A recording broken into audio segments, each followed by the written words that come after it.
بچہ بچہ ایک آٹو والے سے اگر پوچھے نا وہ بھی بتا دے گا کون تھے اشرف علی تھانوی، کون تھے انوار اللہ فاروقی، کون تھے ابن تیمیہ، کون تھے امام بخاری، یہ سب بتا دیں گے جی، یہ سب بتا دیں گے۔ اہل بیت کے نام بتاؤ، نہیں بتا سکتے۔ قرآن پڑھو، تجوید سے قرآن پڑھنا نہیں کیا کیسے مسلمان ہو گئے آج ہم؟ میں نہیں کہہ رہا ہوں کہ ان کو چھوڑ دو، نہیں، پکڑو ان کو، آپ مرضی ہے آپ کی، آپ دیوبندی بنے، نظامی بنے، اشرفی بنے، بریلوی بنے، آپ جو آپ کو صحیح لگے بنے ضرور، لیکن یہ تقسیم، یہ تقسیمات، یہ افراد، یہ کتابیں، یہ مدرسے، یہ مکتب فکر سب ہمارے بنائے ہوئے ہیں۔ جو آقا لا الہ الا اللہ عطا کیے تھے انہوں نے فرض کیا تھا قرآن جانو، میرے اہل بیت جانو۔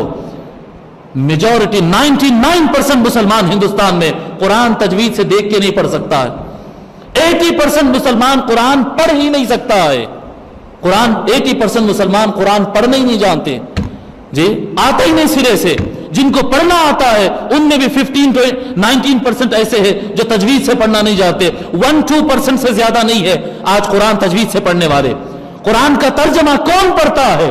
کون پڑھتا ہے؟ دیکھو یہ مسجد ہے، یہ مسجد ہے جہاں پر جمعہ کے موقع پر لوگ ہزاروں میں جمع ہوتے، سبوں کی تعداد میں جمع ہوتے۔ یہ شیلف دیکھو یہاں پر قرآن رکھے ہوئے۔ جب مجمع وہاں تک بیٹھتا تو انتظامی کمیٹی کو یہ خیال کیوں نہیں آیا کہ یہ شیلف وہاں بھی لگائیں گے، وہاں بھی لگائیں گے، وہاں بھی لگائیں گے؟ کیوں خیال نہیں آیا؟ کیونکہ ان کو معلوم ہے کہ نہ کوئی لیتا ہے نہ پڑھتا ہے جی۔ سامنے صف میں ایک دو صف لوگ پڑھ لیتے ہوں گے۔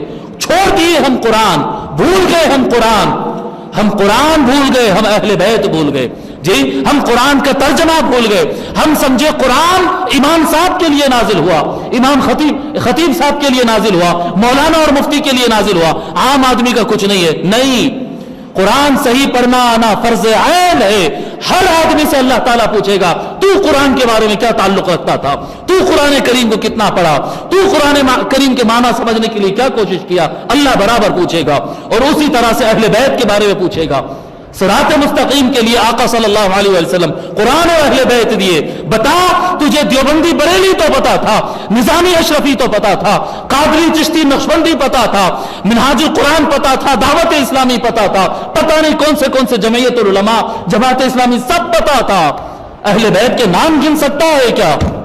اہل بیت کے نام نہیں بتا سکتے، اہل بیت کی زندگی نہیں بتا سکتے۔ میں یہ نہیں کہہ رہا ہوں کہ یہ سب چھوڑ دو، نہیں، آپ کی مرضی ہے، جائز ہے، آپ کو جو صحیح لگے وہ مکتب فکر میں آپ چلیں، جو افراد صحیح لگے آپ ان کے پیچھے چلے، لیکن یہ دو چیز جو آقا نے اسلام دیا نا، وہ آقا نے یہ دو چیز فرض کیا ہے، قرآن اور اہل بیت، قرآن اور اہل بیت، یہ دو چیزیں قرآن میں ذکر ہے۔ وقال الرسول یا رب ان قوم اتخذوا هذا القرآن مہجورا۔ آقا صلی اللہ علیہ وآلہ وسلم اللہ تعالیٰ سے شکایت کرتے، وقال الرسول، اور رسول نے کہا، یا ربی، میرے پروردگار، ان قومی اتخذوا هذا القرآن مہجورا، میری یہ قوم میرا قرآن پڑھنا چھوڑ چکی ہے۔ آقا صلی اللہ علیہ وسلم اللہ سے شکایت کر رہے، اور ہم یہاں بیٹھ کے مزے میں سمجھ رہے ہیں ہم تو بڑے سچے عاشق رسول ہیں۔ ارے سچے عاشق رسول نہیں بابا، آقا ہماری شکایت کر رہے اللہ کے پاس، ہم عاشق رسول ہیں۔ اگر سچے مومن بننا ہے، سچے مسلم بننا ہے، واقعی میں اسلام میں آگے بڑھنا ہے، قرآن اور اہل بیت، قرآن اور اہل بیت۔ یہ کوئی مدرسہ، کوئی تنظیم، کوئی مکتب فکر، کوئی جماعت، یہ شیعہ سنی میٹر نہیں ہے، یہ سلفی وہابی صوفی میٹر نہیں ہے، یہ قادری چشتی حنفی شافعی میٹر نہیں ہے، یہ اسلام کا میٹر ہے جو راست رسول اللہ نے دیا ہے صلی اللہ علیہ وآلہ وسلم۔ ایک حدیث نہیں ہے، سینکڑوں حدیث ملتے، ثقلین ثقلین، دو سب سے وزندار چیزیں، دو سب سے وزندار چیزیں۔ صحاح ستہ میں یہ حدیث موجود ہے، معاجم میں موجود ہے، مسانید میں موجود ہے، لیکن ہم بھول بھلیوں میں چلے گئے۔